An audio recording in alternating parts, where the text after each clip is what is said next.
Thank you. Thank you very much for that introduction. Again, my name is Jamie Knight. This is Gil Egan. We were co-captains of the 83-84 team. Also, wonderful remembrances of Charlie, Dan, and Mary. Thank you very much. You can imagine some of the stories we've been telling over the last couple of days. It's like we never left. In fact, if you look at us, we haven't aged a bit, I don't think. The lighting's good in this room. Before we begin, I'd just like to thank again, recognize the other inductees. Congratulations on your tremendous athletic accomplishments while at Union and your introduction into the Hall of Fame. You can see how many guys we have. Now, if I counted correctly, there were 30 guys on the list. We have 25 guys behind me. That's a testament to this team. One guy that's not here that I'd like to remember is Scott Richardson, who we miss very much. He passed away way too early in life. But he's here in spirit. So we remember you, Scotty. It's an unbelievable honor to have this team be inducted into the Hall of Fame as a team of distinction. I looked up the definition of distinction, and it reads, excellence that sets someone or something apart from others. It's fitting that this team enter the Hall of Fame as a team, because more than any other team that I've ever been associated with, this team embodied the true essence of putting team goals ahead of personal goals. Charlie used to preach many things, but he used to preach, there's no I in team. And these guys behind me played that way.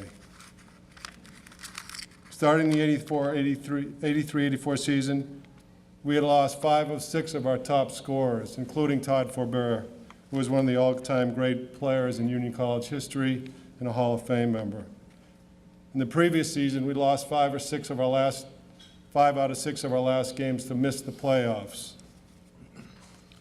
So our goal going into the year was let's reach 500 hockey. That was our goal. Let's reach 500. And if we do that, maybe we'll get to the playoffs.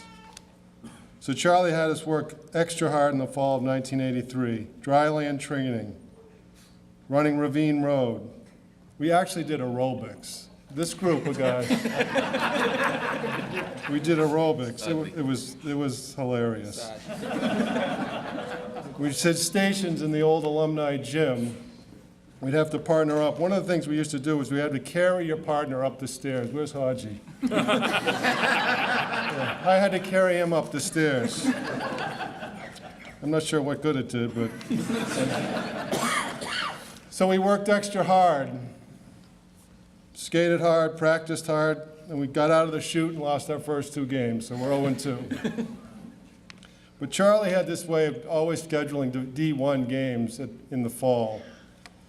And we usually had 4 or 5 games. So our first D1 game, we're 0-2. We played Dartmouth. We beat Dartmouth 3-2. And then a week later, we beat Princeton 5-4. The reporter asked Gilly, how's the season going? Gilly goes, well, we're number 1 in the Ivy League. You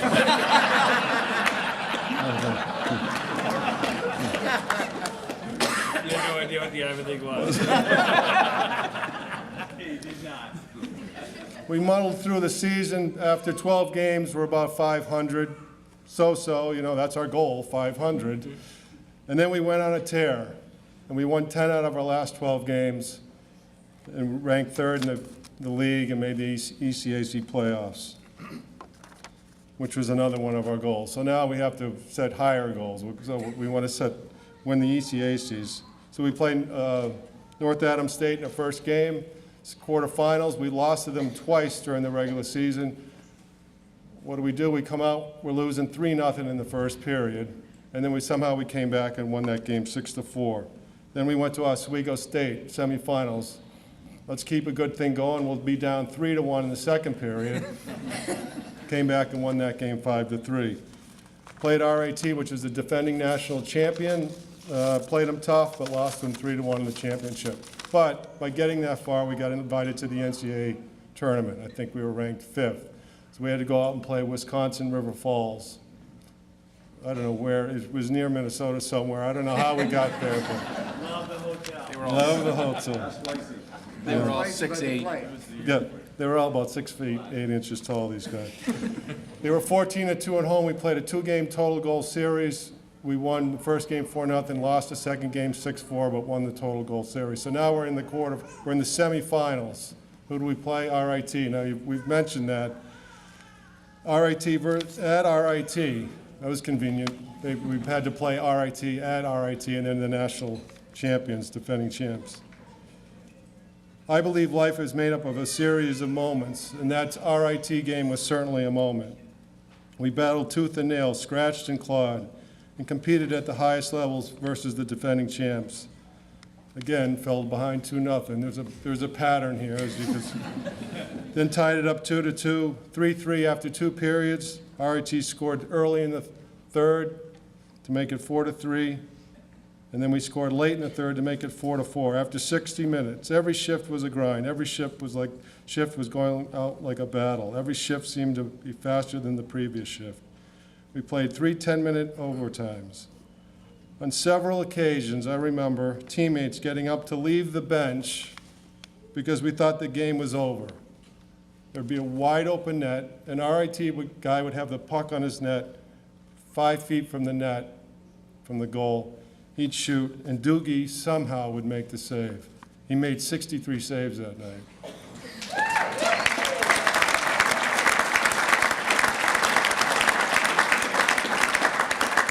After 93 minutes, and at 12:40 a.m. that morning, the next day, obviously, Gil decided to end the game. He'd had enough, and he said, so he hit a missile to the top right-hand corner of the net.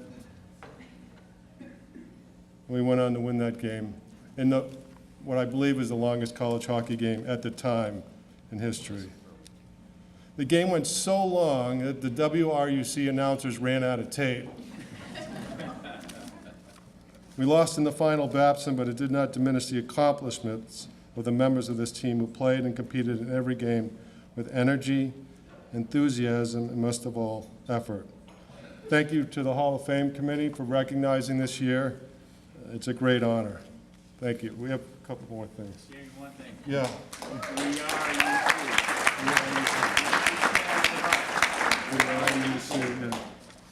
I just have a few things to say. The thing about the Oswego game was funny is it started with a brawl.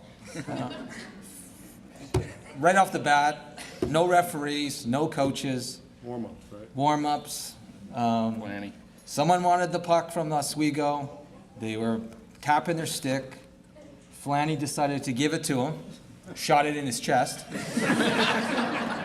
So there was a free-for-all brawl.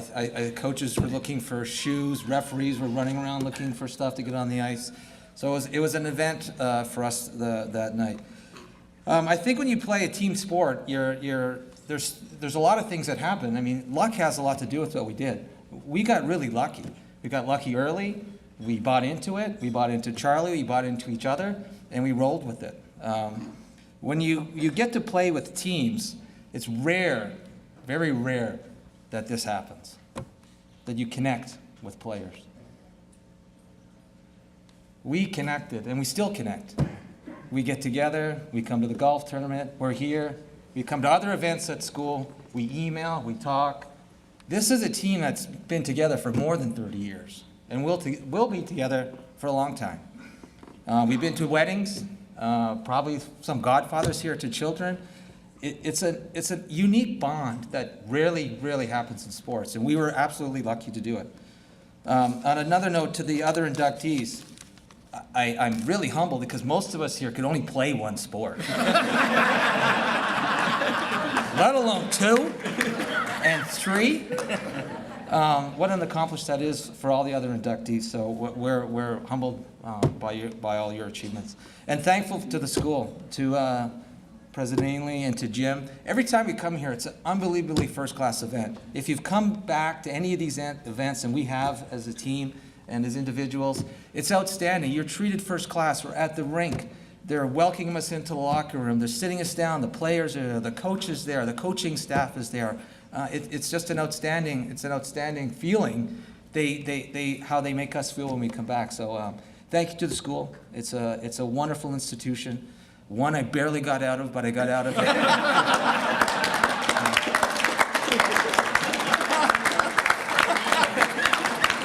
Most of them doubt it, but I got the pigskin. Paper. I got the paper. It took me longer than the rest of them, but I still got it. So thank you. The school was outstanding. I think when you have a group like this, there's a few people that NIDE has put down here that were behind the scenes. We got the accolades on the ice. We got to go to the parties after. Well, some of us. All of us. I guess me mostly late. We had a great time, but there was people, I mean, you know Charlie, you know the assistant coaches. We had unbelievable leadership in the locker room. From Charlie to, where's Coach Stevens. They grinded us. They taught us. They made us better men, is what they did. Better people. It wasn't just about the hockey. It was about family, school, which most of them did really well in. And then how we excelled on the ice. So we learned a lot more. I learned a lot more at the rink, than I did in most classrooms. I can tell you that right now, right? I learned about commitment. I learned about honor. I learned about trust. I learned a lot of things in there that you carry through life. I didn't maybe learn a lot. I could have studied a lot more, but oh well. That's water under the bridge. So people we have to thank that were there. Kathy was our mother. She typed our papers.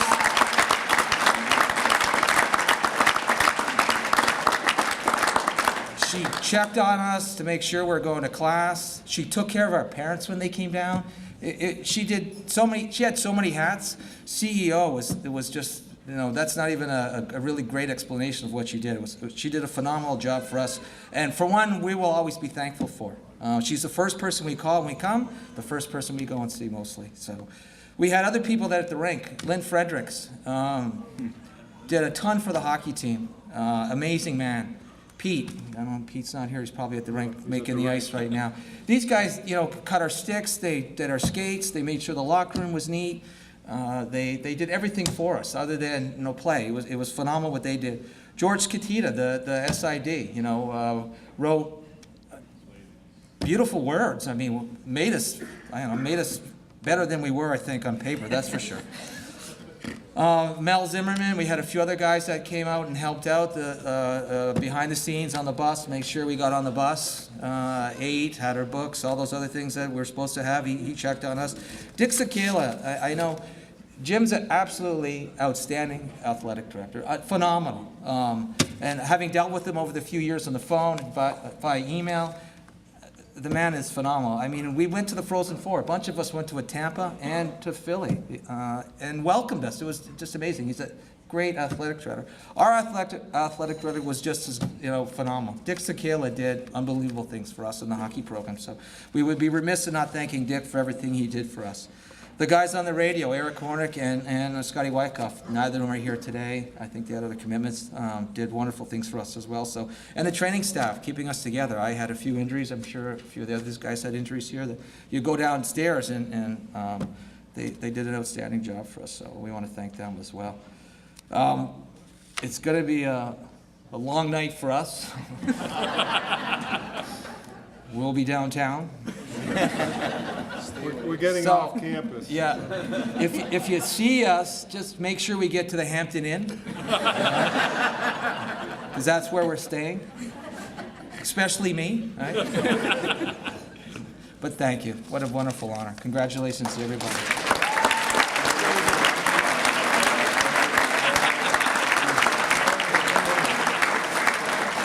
One more note. I just wanted to let everybody know, Jim knows, Coach Bennett knows, with the leadership of Kurt Cole and a few other guys, we've established a fund, the Charlie Morrison Fund, to benefit the Union Hockey program. I'm not sure of the total, but I can tell you that 100% of these guys up here donated to the fund. So that's a tribute to Charlie and to the team and to our love for Charlie and his family. So thank you.